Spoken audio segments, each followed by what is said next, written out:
Michael, can you tell us a little bit about who some of the underlying partners are in terms of the work that Delaware is doing? I was to think about the those stakeholders in three broad groups. It's really policymakers, like the folks on this call, as well as our legislators, our district leaders to get those buy-in, and then our university prep folks.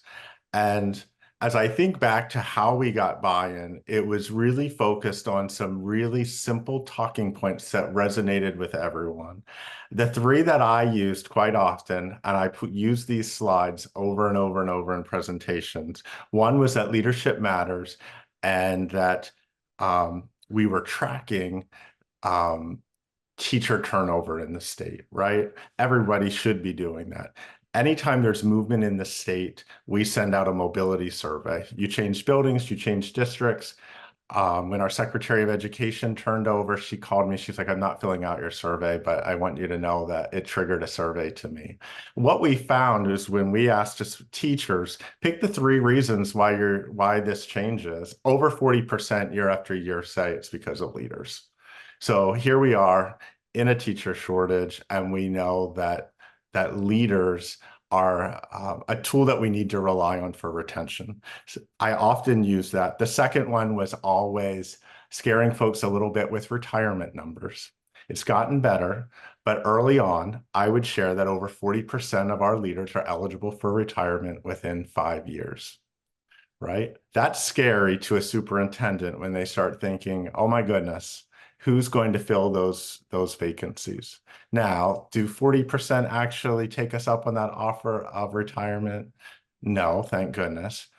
But you do need to have an eye on that data. And then the third piece of data that has helped us quite a bit was the study that came out of Vanderbilt with Jason Grissom that told us around school improvement that leaders, when you compare a leader in the 25th percentile versus one performing in the 75th percentile, the difference in student achievement in math and reading is on average of 3 to 4 months.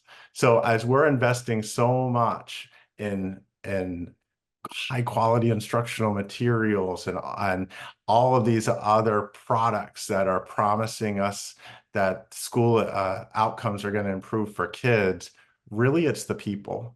And the person that you need to be looking at first is the principal. If principals have that kind of impact, we know that teachers' impact is greater, but it's more limited because it's the students that they interact with each day versus a leader that has influence over the entire building by the culture that they create. So those three simple messages about mobility, retention, and school improvement got people's attention. So people were quick to be able to think, okay, so if the state's able to help us, what could that help look Yeah, like? yeah.